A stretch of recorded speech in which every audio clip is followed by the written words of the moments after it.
Hi there, I'm Town of Islip Supervisor Angie Carpenter, so pleased to be welcoming you to another edition of Supervisor Spotlight. We are very grateful that our hosts here at Long Island MacArthur Airport, Long Island News Radio, allows us to use the studio, and we're able to bring some incredible guests, and our guest today falls under the category of incredible guests, and he is Marty Bellew, who's our Commissioner of DEC, Department of Environmental Control, and the Resource Recovery Agency, and the Animal Shelter, and everything else that you do. And we're going to learn a little bit about it this afternoon. So thank you so much, Marty, for being here. Appreciate it. Thank you, Supervisor. So tell everyone who's listening and watching what happens in the world of DEC in the wonderful town of Islip. Well, DEC is a very active department. You know, I'm in charge of a lot of the environmental issues that involve the town, such as, the hatchery and the animal shelter and the compost facility, the recycling facility, the incinerator. You know, there's many facilities that are under my control. And if he's not doing what he's supposed to be doing, and he does it very, very well, we would hear about it, and we don't, because part of the duties are one of those necessary evils of everyday life is garbage, and what do we do with it? And your guys are out there picking that up at the curb, and I have to tell you, in the over 4 years that I've been the supervisor, I've maybe gotten 1 or 2 calls. And that is really remarkable when you think that we are a town of 335,000 residents who generate an awful lot of garbage every day. And your team does what there needs to be done, does it well. Yeah, it's I want to congratulate all of them also. It's a mixture of private industry, which is private carters that pick up a portion of the town, and then there's town employees that pick up another portion, and there's also town employees that operate the facilities, and they do an outstanding job. And, part of what you do also is the some events during the course of the year. So we have things like Shred Day, and that is very, very popular. We just had one not too long ago. Yes, yeah. I mean, we have shred days, we have stop days, which we take care of the household hazardous waste, at the facility, the MRF, and we do winter yard waste and fall yard waste. There's other programs that go on in the town. There are many events that your department provides for the residents of the town, one being Stop Day. And that, we have pollutants that we naturally accumulate over the course of the months in a year. And you provide that opportunity for residents to bring them down, paint cans, aerosol cans, whatever it is. And it's not just on Stop Day. People can bring things down all the time, correct? That's correct, and it's a safety issue. Right.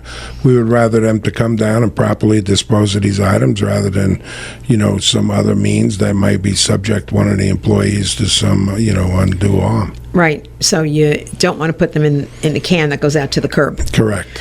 And also, too, we have Shred Day, which is another very, very popular event, in this age of identity theft and people out there who operate in less than a good way, looking to find a safe place for your documents that we don't always have the ability at home to shred volumes of documents. It seems that we seem to accumulate in our lives.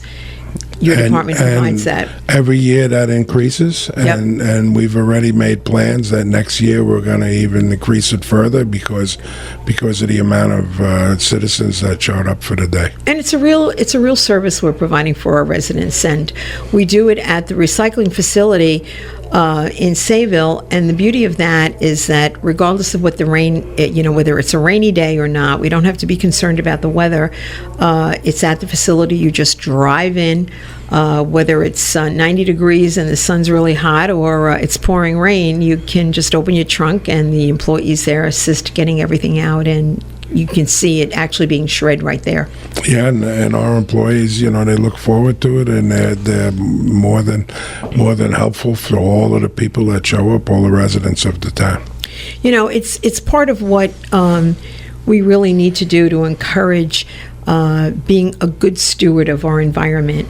And by having your department run these events, it certainly goes a long way to making sure that that happens.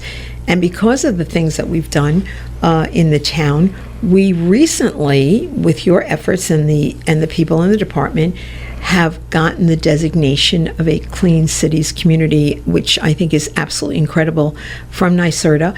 And Marty, maybe you want to share a little bit about what that's all about. Yeah, we were certified a clean energy community by NYSERDA. NYSERDA is the New York State Energy Research and Development Agency. In order to get the certification, you had to accomplish 4 out of possible 10 high-impact tasks, which we did, which was energy code training was one of them. Clean fleet, we have CNG trucks in all our, sanitation. And then we have unified solar permit, and then we have benchmarking, which will, account for the energy use in government buildings. And we're looking forward to next year moving toward a climate smart community. And, again, this is something we take very seriously in the town, and not just now, not just in this time when there's this raised awareness of climate change and how we need to be good stewards of our community. This is something that long before us, the town of Islip really can point to with a sense of pride. We were one of the first municipalities to really get involved in recycling. As far as I know, we're the only municipally run compost facility on the island. Yes. Yeah, we have a 40-acre site, and we're permitted for 60,000 tons per year of yard waste. And that really, says a lot. It really does say a lot about the town's commitment all of these years. I mean, we were under the microscope, if you will, about 35 years ago, if not more, when the infamous garbage barge was out there floating in the water, and it was Islip Town making the news, making the newspaper, the TV, and, it almost was a point where people were kind of making fun of the town, that this barge was out there roaming with no place to call home for the debris that was on it. But I know with that notoriety came an opportunity for the town to really say, hey, wait a minute, we are in this for the right reasons. We have a recycling program, and it is the RAP program, which exists today, recyclables. We recycle, and proudly, America. And, I think that really says a lot about us. And you have picked up that mantle in your time here as DEC Commissioner. And I know you have a long, proud history in the field, and we're very grateful that you're in place in our town now.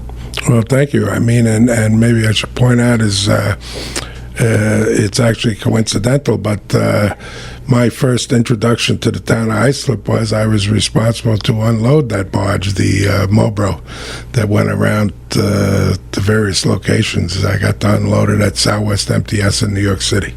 So how many years, do you remember what the year was? Yeah, it was 1989, I believe. Okay, so there you go. Yeah. Yeah. And so you never know. Life takes many twists and turns, and you don't know where you're going to be. But those twists and turns led Marty Bellew to be our Commissioner of DEC, and we are very grateful for that. So if you will, please stay with us. We will be back in a few moments for more Supervisor Spotlight.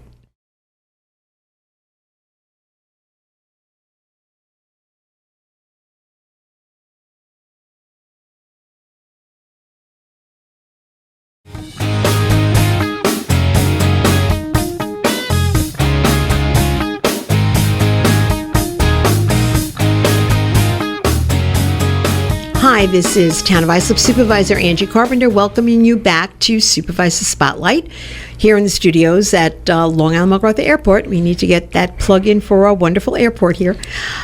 Today with us in the studio we have Marty Bellew, who is the Commissioner of DEC, the Department of Environmental Control, and also our Islip Resource Recovery Agency and everything that goes along with it. We were talking before the break about recycling and the fact that the town really has with just cause, can really brag about being leaders in the field of recycling. And I think it helped us getting our Clean Cities community designation too. But I just want to, any of the educators that are out there watching or listening, to know that we have a recycling educator. We've got a program. We'd like to bring it into our schools, and maybe a local PTA that's looking for a program to sponsor for their particular class can reach out, and we'd like to work with you on that. And talking about education, we've got an incredible opportunity at our hatchery. And I know that that's a real point of pride for you, Marty, and we thank you for all your work on that. But let's talk about that wonderful hatchery and the opportunity we have to let the public know where they're trying to, make a difference in the water quality in our bays, and how this program that we have there is doing it every single day. Yeah, I mean, the hatchery, the town took control of it back in February, which was, excellent. And since then, like for this year, which we had a slow start, but we've made 25 million shellfish, oysters, and clams. And, of which some of them, portion, 12 million plus we sold, to the shellfish farmers that are in the Bay Bottom program. And then we've provided $5 million to the state, and the state goes around, not only Islip but all of Long Island to, plant the other shellfish. And we also do enhancement in our Great South Bay with the remaining shellfish that we produce at the facility. And if I remember correctly, one of the statistics I read said that 20% of the oysters produced in the state of New York come from our hatchery. Yeah, the New York State DEC, we have our annual shellfish meeting, and they announced that, the hatchery is 20% of the cultured shellfish in the state, which was an exceptional point that they made at the meeting. And the oyster that's out there in the water, naturally filters how much? Tell me, because that's amazing. It filters between 30 and 50 gallons per day. And so 30 to 50 gallons of water are filtered naturally by one oyster. That's correct. And how many oysters? We made shells, 25 million of oysters and clams filter about the same. So, I mean, we're out there naturally filtering the bay. And, it's funny, someone just said to me yesterday, I was out at a press conference with Senator Chuck Schumer. Some of the October storms rendered a breach out at Shinnecock, and a lot of flooding and possible breaching over on Fire Island. And the senator was pushing for, the dredge that's in place now and scheduled to go elsewhere to stay there so that we can repair some of the damage that we sustained from the October storms. But standing next to someone there at the bay said, the water is really cleaner. You can see a difference. And, I'm like, oh, that's our oysters. Yeah, I mean, there was signs, every year there's signs that it's natural enhancement that the shellfish are growing by itself, and that's part of the hatchery's job to try to do. So even in the coming years, it'll be more exceptional. We had a student intern this past summer, and she actually did a mural, the life cycle of the oyster. And the clam. And hopefully that'll be up there for everyone to see. But it's just a wonderful opportunity for our young people to see, what's happening naturally out there, that we are caring about our environment. Yeah, we're setting up an educational program next year, that we want to involve a lot of the schools and have them come and tour and learn about the benefit to the environment. We also provide an oyster gardening program at the facility, for individuals that may get a bay bottom lease that would like to learn how to, farm oysters, to become an oyster farmer. It really is exciting. Yeah. It really is exciting. And again, that opportunity to educate, our next generation. And hopefully the position we find ourselves in today, future generations will not, be in the same position because of what we've done today. Yeah, I mean, the environment is vast, and it's all, these are all little pieces to the environment. And so, as a town or, a government authority, you have to try to be broad spectrum of different environmental, aspects that you can kind of accomplish. I said earlier when I talked about the recycling and how we really can point to what we've done with a sense of pride in the town of Islip. But, we really were leaders. I wasn't there. So to those that went before me, the formation of ITEC, the Islip Town Environmental Commission, that has been in place for decades.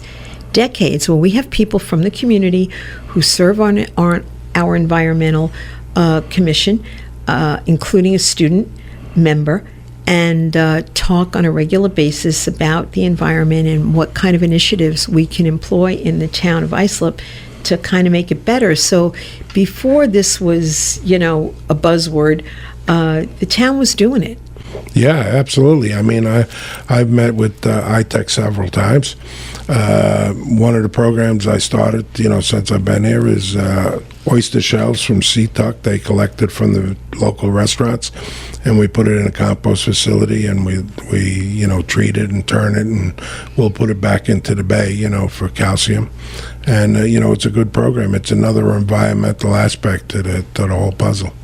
When you talk about some of the things you're doing at the hatchery, tell us about this new kelp program. Yeah, we just started a pilot program with Stony Brook University and Cornell Cooperative to actually form sugar kelp seeds that would grow on lines.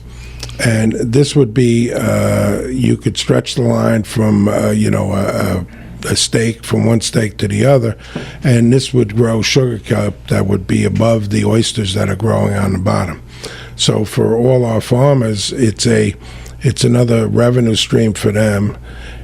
We would grow the seeds to start them to grow the actual sugar kelp. The market for the sugar kelp is it's used in cosmetics. It's it's edible. It's various other uses, and it's a highly wanted product. So, we're looking forward to it. We just started it. This will be the first year that we're, coordinating with, and one of the other towns is actually working with us, the town of Hempstead.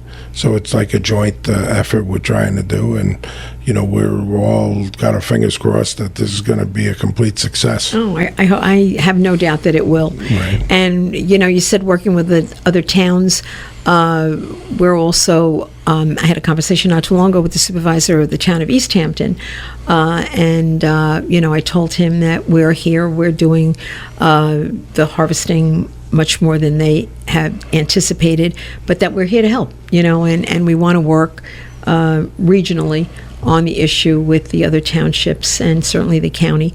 And your partnership now with Stony Brook University and Cornell Cooperative Extension really speaks volumes to the depth of commitment that we have and the possibilities for incredible results for our environment. So having said all of that, I'd ask you to just stay with us as we take a brief break and come back to meet with Marty Bellew, our DEC Commissioner.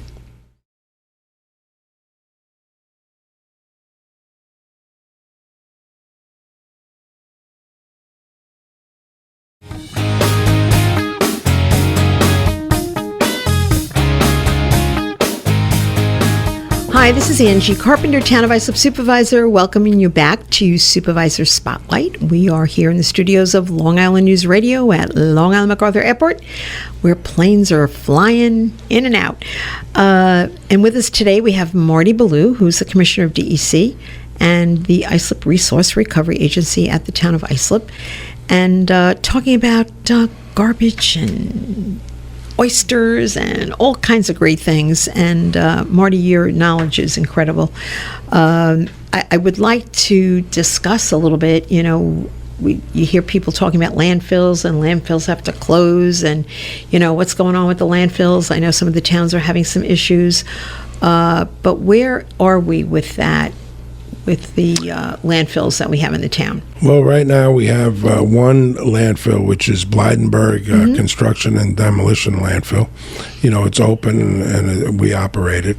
We're in the process of reviewing bids to do partial cap enclosure, and that would facilitate, you know, half of the landfill so that it would reduce the amount of leachate that's generated. And that's another environmental concern. So, Sure. you know, every little thing we talk about is to improve the environment, and you know, everything is moving forward on the landfill.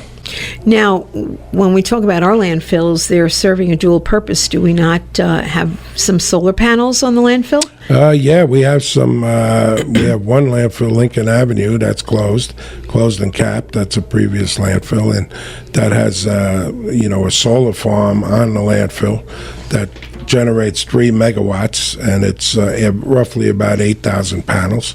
And then we have Blydenburg, which is, you know, part of the construction and demolition. It was a municipal solid waste landfill, and that has 6,000 panels and generates about 2.25 megawatts.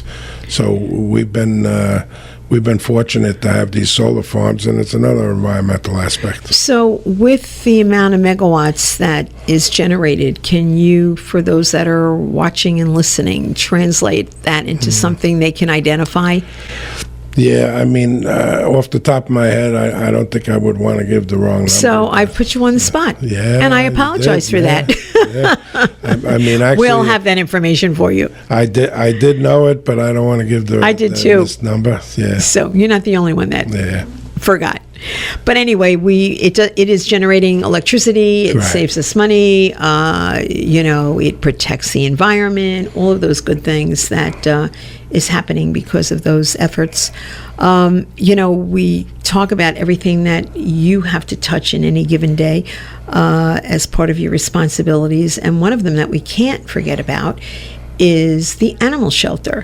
You know, we have an animal shelter on Denver Avenue in Bayshore. It's been there for probably 40 years, if not closer to 50, in a terrible, terrible state. The people that work there are truly remarkable. They so care about the animals entrusted in their care and do the best they can in conditions that are less than optimum. It took a number of years, and I know your predecessor started us down that road, Jim Heil, and we thank him for that. And you've picked up the baton and you've run with it as far as delivering to the residents of the town of Islip and to the employees of the shelter a new animal shelter. So where are we at with that? Let's share that wonderful news with everyone. I mean, as you know, we've awarded the contract. We actually had a groundbreaking a couple of weeks ago. We have the schedule from the general contractor. Work is progressing. You know, the pre-engineered mechanical building plans have been ordered. You know, that takes several weeks to get. You know, once they get that, it'll finalize the building permit, and then we should be complete. We're hoping within a year. So you mentioned getting your building permit. Even the town has to go through follow all the rules and do what needs to be done. But tell us some of the improvements that the public can expect with this new shelter. Well, the new shelter, there'll be 4 viewing rooms, and it'll have the ability to, you know, expand each room. They could make it into 2 rooms or 4 rooms. This way, you know, if a family comes in and then there would be the parents and a couple of children, there would be plenty of room to be able to, you know, meet the animal and, you know, for potential adoption. And that's important. You know, you want a nice environment so that a family coming in can sit there with the potential adoptee and see if this is an animal that, you know, they're going to feel that tie to, that, you know, they want to take this animal home to their forever home, as we're fond of saying. Yeah, I mean, and when you walk in, there'll be a display room for puppies and kittens. And, you know, there will be a surgical component to the animal shelter. But and that's important, too, because right now that is being done out of a trailer. Certainly not optimum. But there will be a, you know, small surgical suite for the veterinarians to do what they need to do. Also at the shelter, something that has been put in place about 2 years ago, and that is a TNR program, trap, neuter, and release for feral cats. And this is a real issue in a lot of the areas of the town and quite frankly, across the island, with these feral cat colonies that, in some instances, there are literally hundreds and hundreds of these feral cats that are out there. And what the program does, if I understand it correctly, they're people, volunteers, that go out there, trap the cats, bring them in to the facility. They're, treated, checked medically, and then they're released back to they're neutered and then released back to the environment that they came from. Yeah, they're actually released back to where we've trapped them. Right. Yeah, exactly. And it is amazing work. People are really dedicated to this issue, and we have a tremendous amount of volunteers, and we really thank you for helping get that going and organized. And two, with the new facility, it will be a lot easier for the veterinarians that are doing that. The TNR program, too, will be a lot better. Yeah, and I'd like to take a moment, to talk about the current employees. They are exceptional and special. Just day in and day out to, take care of the animals. It's an emotional and one of the most difficult jobs I could describe. And I would like to commend all of them because they do a phenomenal job at the animal shelter. I'm so glad you mentioned that. Yeah. I've been to the shelter a number of times. We have special adoption days and events like that, and it is so tempting not to go home with the dog, especially when you watch the animals interacting with the shelter manager and the people that work with the animals every day. It's not put on. They really, really care. And the day that we had the groundbreaking, they brought some of the dogs down, and you could tell that interaction, how they really truly cared about the animals. Oh yeah, they that's their life quest. I would say the majority of the people there that is the job they always dreamed of, and they do it well. So with the holidays coming, anybody thinking of getting a pet for their family, please don't miss the opportunity to go down to our shelter and see, the opportunities that are there for you and your family. Yeah, we encourage everybody to come, and I am so happy that there'll be a new shelter, and this is just kind of something to assist the employees to make a better environment for them. We talked about the new shelter. I was remiss, I didn't mention where it's going to be. It will be a lot more centrally located for us in the town than it is presently. Right now, it's off the service road of Sunrise Highway in Bayshore, the South Service Road, Denver Avenue. But this facility will be located right off Carlton Avenue, just north of Southern State Parkway, easy to get to from wherever, in a much, much kinder, nicer environment. So time has run out. I want to thank you so much, Marty, for coming down this afternoon and speaking with us about the incredible duties that you have as the Commissioner of DEC for our wonderful town of Islip. Well, thank you, Supervisor, and I hope everybody listening and yourself have a happy and healthy Thanksgiving. Thank you, and the holidays that follow. Thank you so much.